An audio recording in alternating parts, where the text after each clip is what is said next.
Hello students, SBN group of education की online class में आपका स्वागत है। मैं आर के वर्मा, पॉलिटिकल साइंस। पिछली क्लास में लोकतंत्र का अर्थ, परिभाषा, उसके भेद, इनके बारे में हमने विस्तार से पढ़ा था। आज हम लोकतंत्र के गुण एवं दोष का अध्ययन करेंगे। लोकतंत्र के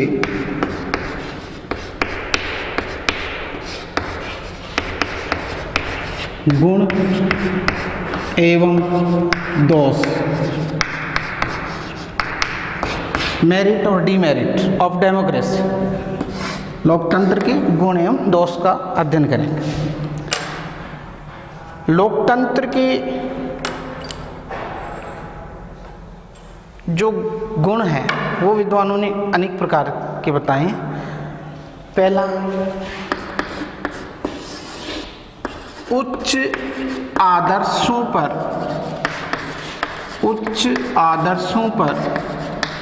आधारित शासन। उच्च आदर्शों पर आधारित शासन। दूसरा गुण बताया है जन कल्याण पर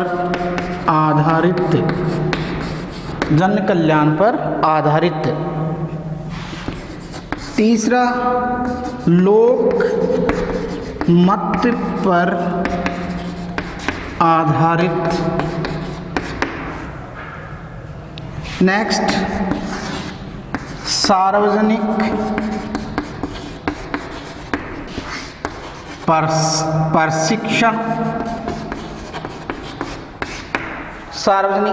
प्रशिक्षण। फिर अगला बिंदु, क्रांति से सुरक्षा। ये भी लोकतंत्र का मुख्य गुण है, क्रांति से सुरक्षा। नेक्स्ट है देश प्रेम की भावना।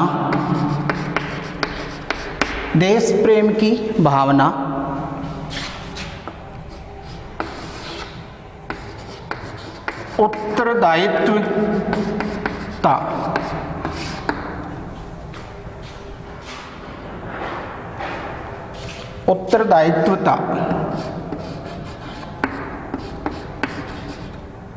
की भावना।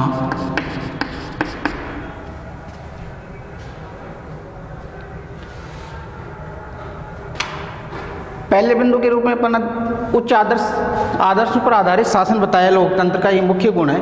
उच्च आदर्शों पर आधारित शासन लोकतंत्र को इसलिए कहा जाता है क्योंकि इसके अंदर 3 सिद्धांत पाए जाते हैं। जिन देशों में लोकतंत्र शासन प्रणाली है, जैसे अपना भारत देश है, तो जिन देशों में लोकतंत्र शासन प्रणाली है उसमें उच्च आदर्श होते हैं नागरिकों में।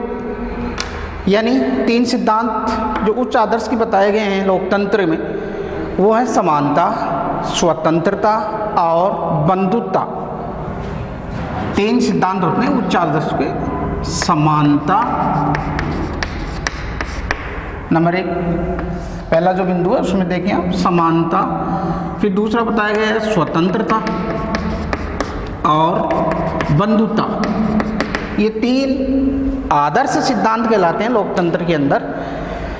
इसमें नागरिकों को बिना भेदभाव किए समानता प्रदान की गई है और लोकतंत्र में प्रत्येक नागरिक बिना किसी दबाव के अपनी स्वतंत्रता का प्रयोग कर सकता है, अपने अधिकारों का प्रयोग कर सकता है। तथा बंधुता यानी इसमें भाईचारे की भावना होते हैं। हर एक व्यक्ति की गरिमा का इसमें ध्यान रखा गया है। अतः इसको उच्च आदर्शों पर आधारित शासन बताया गया है। जन कल्याण पर आधारित शासन ये होता है कि ये शासन ही जनता का होता है। प्रजातंत्र जो शासन होता है वो जनता का शासन होता है। इसमें इसलिए जनता की भावनाओं का आदर किया जाता है और जन कल्याण के कार्य अधिक से अधिक किए जाते हैं। अतः ये कहलाता है जन कल्याण पर आधारित। जनता के कल्याण का, उसके विकास का अधिक ध्यान दिया जाता है सरकारों के द्वारा, तो जन कल्याण पर आधारित शासन बोला जाता है इसको। फिर है लोकमत पर आधारित। लोकमत पर आधारित का मतलब लोक प्लस मत, अर्थात जनता के विचारों को इसमें स्थान दिया गया है। जनता की पहली सुनी जाती है इसके अंदर। जनता की जो समस्याएं हैं वो प्रशासन के द्वारा, सरकार के द्वारा सुनी जाती है और उनका समाधान किया जाता है और उनके विचारों को महत्व दिया जाता है। उनके आधार पर ही शासन चलाया जाता है, उसको बोला जाता है लोकमत पर आधारित शासन। सार्वजनिक प्रशिक्षण। सार्वजनिक प्रशिक्षण में ये बताया गया है कि प्रत्येक नागरिक को, सभी नागरिकों को इसमें लोकतंत्र में सिखाया जाता है। मतदान देने के तौर तरीकों को बताया जाता है और मत के मूल्यों को बताया जाता है, क्योंकि मत जो होता है वो बहुत अमूल्य माना गया है इसको, अर्थात जिसकी कोई कीमत नहीं आंकी जाती। अतः मत, वोट के महत्व को, ये सारी बातें इसमें समझाई जाती है नागरिकों को, इसलिए इसको बोला जाता है सार्वजनिक प्रशिक्षण। सिखाया जाता है वोट किस प्रकार दिया जाता है, ईवीएम के माध्यम से वर्तमान में जो प्रणाली होती हैं उसके तौर तरीके जो होते हैं, ये सारी बातें प्रशिक्षण के रूप में कहलाती हैं। फिर क्रांति से सुरक्षा। लोकतंत्र क्रांति से भी सुरक्षा करता है, अपनी रक्षा करता है। लोकतंत्र क्रांति से सुरक्षा नागरिकों को इस प्रकार करता है क्योंकि इसमें हिंसा का प्रयोग नहीं होता है। इसमें जो भी कोई समस्याएं होती हैं उनको हिंसा के स्थान की बजाय उनको कानूनी रूप से हल किया जाता है। ये ध्यान देंगे आप, नोट करें इस बात को, कानूनी रूप से समाधान किया जाता है। समाधान, किसी भी जो भी कोई नागरिकों की समस्या होगी उसको हिंसा के लिए कोई स्थान नहीं होगा, उसमें नागरिकों की कानूनी रूप से उस बात को मान्यता दी जाएगी, कानूनी रूप से उसका हल निकाला जाएगा, समाधान निकाला जाएगा। अतः इसको कहा जाएगा क्रांति से सुरक्षा। नेक्स्ट बिंदु है देश प्रेम की भावना। नागरिकों में अपने देश के प्रति सच्ची निष्ठा पाई जाती है, देश के प्रति लगाव रहता है, देश प्रेम की भावना होती है। ये सारी बातें लोकतंत्र में ही संभव है और किसी शासन में संभव नहीं होता है। फिर है उत्तरदायित्वता की भावना। इसमें जो भी नागरिक मतदाता अपने प्रतिनिधि को चुनकर भेजते हैं तो जनता के प्रति उनकी जवाबदारी होती है, उनको जनता के सामने प्रस्तुत होना पड़ता है और जवाब देना पड़ता है अपनी कार्यों के प्रति। जनता उनसे जवाब मांग सकती है। ये जो बातें हैं वो उत्तरदायित्व की भावना कहलाती है। अगला बिंदु जो गुण बताया गया है लोकतंत्र का वो है 8 नंबर पर परिवर्तनशील शासन। परिवर्तनशील शासन। लोकतंत्र में बदलने का गुण पाया जाता है, अर्थात उसको समय समय पर सरकारों को बदला जा सकता है। जन भावनाओं का आदर किया जाता है। इसमें जनता जब चाहे सरकार को, शासन को बदल सकती है। अगर कोई सरकार जनता की इच्छाओं के अनुरूप खरी नहीं उतरती है तो जनता को ऐसे शासन को बदलने का अधिकार है लोकतंत्र में। उसको बोला जाएगा परिवर्तनशील शासन। समय के अनुसार जनता उसमें बदलाव भी ला सकती है, अपनी प्रतिनिधि को बदल सकती है। ये सारी बातें कहलाएंगे लोकतंत्र के प्रमुख गुण के रूप में हमने अध्ययन किया। अब अपन अध्ययन करेंगे लोकतंत्र के दोष। गुण के बाद आते हैं दोष, क्योंकि जहाँ गुण होंगे वहाँ दोष भी पाए जाएंगे, यानी अच्छाई और बुराई दोनों ही देखने को मिलती है। लोकतंत्र के अवगुण या दोष। दोष जिनको अवगुण भी बोला जाता है। कौन कौन से अवगुण बताए गए? लोकतंत्र की विभिन्न विद्वानों ने कटु आलोचना की है और कटु आलोचना के आधार पर लोकतंत्र के अनेक अवगुण या दोष गिनाए हैं। उसमें सबसे पहला जो दोष है लोकतंत्र का वो है अयोग्य व्यक्तियों का शासन। अयोग्य व्यक्तियों का शासन। अयोग्य व्यक्तियों का शासन। आलोचकों के अनुसार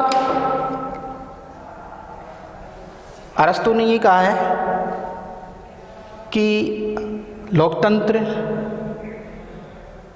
अयोग्य व्यक्तियों के द्वारा संचालित होता है। इसमें अज्ञानी लोग होते हैं और विवेक के आधार पर, बुद्धि के आधार पर शासन नहीं किया जाता है। कम योग्य व्यक्तियों के हाथों में शासन की सत्ता सौंप दी जाती है, जो सही नहीं है, ऐसा आलोचकों का कहना है। प्रसिद्ध विद्वान लेखी ने कहा है लोकतंत्र अधिक अज्ञानियों, अधिक अनपढ़ों द्वारा संचालित शासन है। इस प्रकार आलोचक ये कहते हैं कि लोकतंत्र अयोग्य व्यक्तियों का शासन कहलाता है। इसमें अनपढ़, अर्ध अशिक्षित व्यक्ति शासन को संचालित करते हैं और जिसके आधार पर शिक्षा का इसमें अनपढ़ व्यक्ति यानी भी उसको महत्वपूर्ण पद लोकतंत्र के अंदर, शासन के अंदर मंत्री उनके पद सौंप दिए जाते हैं। कोई वित्त मंत्री तो कोई चिकित्सा मंत्री तो कोई कम पढ़ा लिखा व्यक्ति शिक्षा मंत्री। इस प्रकार होने के कारण विद्वानों ने अयोग्य व्यक्तियों का शासन किया, अर्थात विशेषज्ञों की इसमें कमी पाई जाती है। विशेषज्ञों के स्थान पर अयोग्य व्यक्तियों को शासन की सत्ता सौंपने के कारण आलोचक ये कहते हैं कि ये अयोग्य व्यक्तियों का शासन कहलाता है। विशेषज्ञों को नज़रअंदाज कर दिया जाता है। दूसरा जो दोष है वो कहलाता है लोकतंत्र का भीड़तंत्र।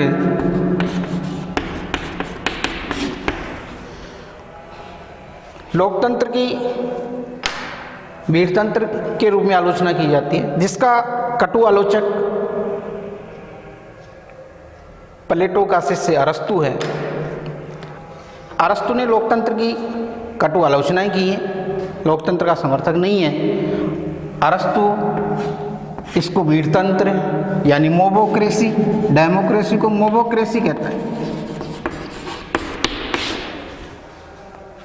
भीड़तंत्र कहकर इसकी आलोचना करता है, क्योंकि भीड़ में उसकी तुलना भेड़ से की जाती है। भीड़ में और भेड़ में दिमाग नहीं होता है। जिस प्रकार एक भेड़ बिना सोचे समझे गलत दिशा में अनुसरण करने लग जाती है, उसी प्रकार अन्य सभी भेड़ें भी गलत दिशा की तरफ जाने लगती हैं। ये जनता अगर बिना सोचे समझे किसी अनुसरण को अपनाती है तो समस्त उसका प्रभाव पड़ता है, गलत दिशा में होते हैं, अपने अमूल्य वोट को खो बैठती है। ये सारी बातें भीड़तंत्र कहलाती हैं।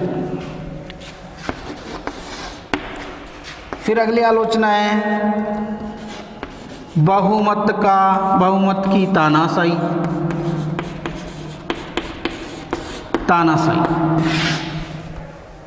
आलोचकों के अनुसार लोकतंत्र में बहुमत की मनमानी चलती है, जिसका उदाहरण आलोचकों ने ये प्रस्तुत किया है, यानी इसमें गुणों के बजाय संख्या पर ज़्यादा जोर दिया जाता है लोकतंत्र में, जिसी कारण इसकी आलोचना की जाती है।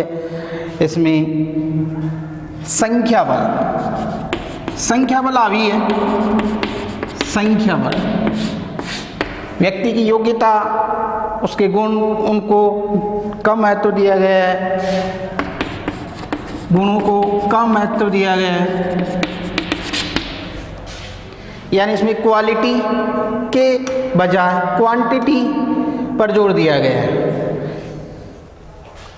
जिसका आलोचकों ने उदाहरण प्रस्तुत किया है कि बहुमत की तानाशाही किस प्रकार है। आलोचकों के अनुसार यदि 51 अनपढ़ व्यक्ति, अनपढ़ या मूर्ख व्यक्ति एक तरफ हो और 49 विद्वान एक तरफ हो, तो जीत मूर्खों की होगी, क्योंकि एक तरफ संख्या बल जो 51 है वो इधर ज़्यादा है और इधर विद्वानों का संख्या बल क्या है, कम है। इस कारण आलोचकों ने इसको मूर्खों का शासन भी कहा है। ये कटु आलोचनाएं करके इसको संबोधित किया गया है बहुमत की तानाशाही। अगली आलोचना या इसका जो दोष है, लोकतंत्र का जो दोष है, वो है खर्चीला शासन।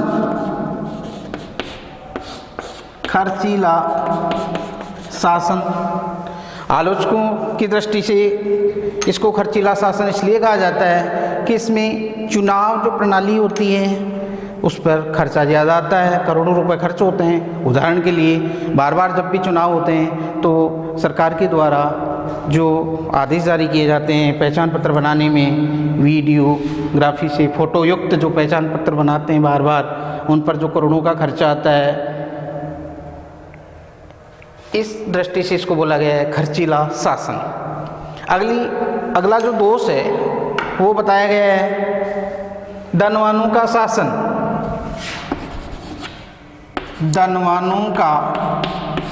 धनवानों का शासन।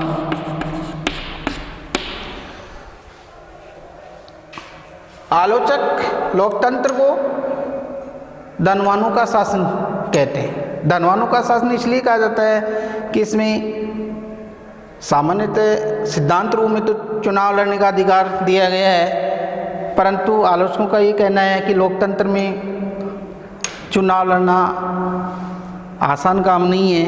वो धनी व्यक्ति चुनाव में बढ़ चढ़ कर भाग लेते हैं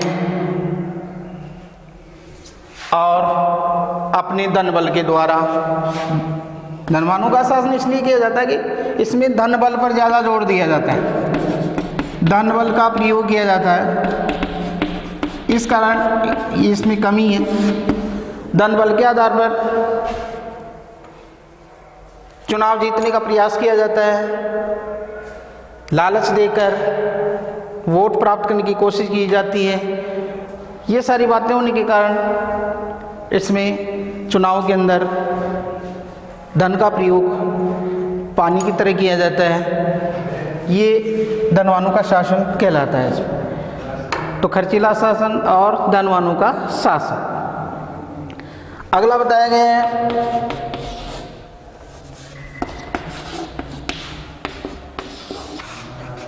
संकट काल के लिए अनुपयुक्त। संकट काल के लिए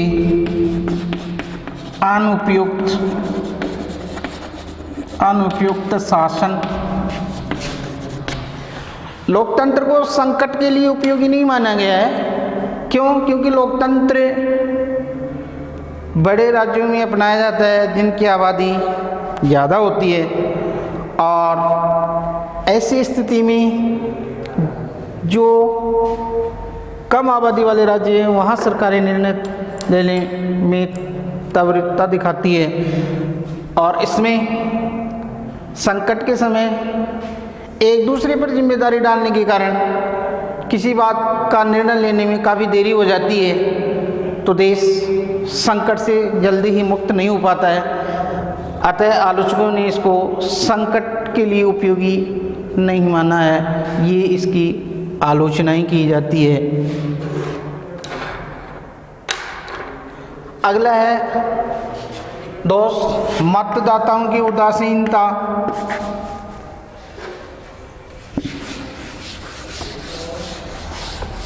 अगला दोष अपन पढ़ेंगे इसमें मतदाताओं की उदासीनता। मतदाताओं की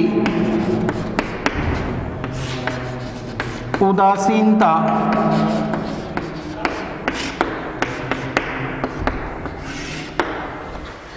लोकतंत्र में मतदाता की उदासीनता देखी जाती है। उदासीनता का मतलब अरुचि देखी जाती है। बहुत से मतदाता चुनाव में रुचि नहीं रखते हैं, चुनाव में भाग नहीं लेते, अपने योग्य मत का प्रयोग नहीं करते हैं, और जिस कारण मतदान जो प्रतिशत है वो काफ़ी प्रभावित होता है। मतदान प्रतिशत कम रहने के कारण मतदाताओं की उदासीनता का उदाहरण बन जाता है। बहुत सारे मतदाता नीरस साबित होते हैं और उनमें ये धारणाएं विकसित हो जाती हैं कि वोट देने से क्या फ़ायदा। ऐसी जो विचार उनके मन में उत्पन्न जो होते हैं, इसके आधार पर आलोचकों ने इसको बताया है मतदाताओं की उदासीनता। वो अपने में मत का महत्व नहीं समझते हैं और मत देने नहीं जाते हैं, जिस कारण उनको मतदाताओं की उदासीनता बताया गया है। फिर अगला दोष है भ्रष्ट नेतृत्व।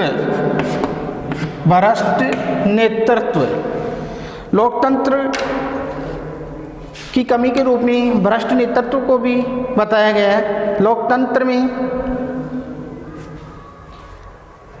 भ्रष्टाचार के साधनों का प्रयोग किया जाता है और नेतृत्व गलत तरीके से प्रस्तुत किया जाता है। इसमें जनता को बहकाया जाता है। इसमें वाकपटुता के द्वारा, अपनी भाषण शैली के द्वारा मतदाताओं को अपनी तरफ आकर्षित करके वोट बटोरने का काम किया जाता है। नेताओं के द्वारा वोट बटोरने का काम किया जाता है। अपने स्वार्थ की पूर्ति की जाती है और भ्रष्टाचार के द्वारा अपनी स्वार्थ पूर्ति के लिए तंत्र को प्रभावित किया जाता है, जिस कारण नेताओं के प्रभाव में आकर जनता उनके भाषण में आकर अपनी अमूल्य मत को खो बैठती है और अयोग्य व्यक्तियों को मत दे बैठती है, जिस का उदाहरण भ्रष्ट नेतृत्व कहलाता है। ये सारी बातें हमने लोकतंत्र के गुण और दोषों के बारे में विस्तार से पढ़ी। अब जिन देशों में लोकतंत्र है, उस लोकतंत्र शासन प्रणाली में जो दोष बताएंगे उनको कौन कौन से उपायों के द्वारा दूर किया जा सकता है, उनको सशक्त कैसे बनाया जाता है। तो उसमें पहला उपाय ये है कि इसमें लोकतंत्र को मजबूत और सार्थक सफल बनाने के लिए लोकतंत्र में शिक्षा महत्वपूर्ण है। शिक्षा के द्वारा शिक्षा के प्रति मतदाताओं को जागरूक करना चाहिए, अर्थात मतदाता को शिक्षित होना चाहिए। अगर मतदाता शिक्षित होगा तो वो अपने मत का प्रयोग अधिक योग्य उम्मीदवार के पक्ष में करेगा और अपने अधिकारों के प्रति जागरूक होगा, सही और गलत का निर्णय कर सकेगा। तथा दूसरा जो लोकतंत्र को सफल बनाने का साधन है वो है कानून का शासन। लोकतंत्र में कानून का शासन होना चाहिए। कानून के समक्ष सभी को बराबर समझना चाहिए। कानून के आधार पर किसी के साथ कोई भेदभाव नहीं होना चाहिए। विधि सम्मत कार्य होना चाहिए। सबको विधि का पालन अनिवार्य होना चाहिए। कानून सर्वोच्च होना चाहिए। ये बातें इसी के हैं। फिर अगला उपाय है स्वतंत्र एवं निष्पक्ष न्यायपालिका। न्यायपालिका स्वतंत्र होनी चाहिए। उस पर किसी प्रकार का दबाव नहीं होना चाहिए। न्यायाधीशों के द्वारा स्वतंत्र और निष्पक्ष फैसले दिए जाने चाहिए। ये सारी बातें जो लोकतंत्र को सफल बनाने के लिए की जाती है। और लोकतंत्र को सफल बनाने के लिए नागरिकों में जागरूकता की भावना भी होनी चाहिए। नागरिकता में जागरूक होना चाहिए। अपने वोट के प्रति, अपने वोट के मूल्य को समझना चाहिए कि वोट अमूल्य है और संविधान ने नागरिकों को प्रदान किए हैं जो मत देना उसका अधिकार है। इस दृष्टि से अपने अधिकार का प्रयोग व्यक्ति को, नागरिक को अपने देश के विकास के लिए करना चाहिए। मत देने के अधिकार का प्रयोग उसको करना चाहिए। ये सारी बातें होकर लोकतंत्र को मजबूत बनाया जा सकता है। थैंक यू, धन्यवाद।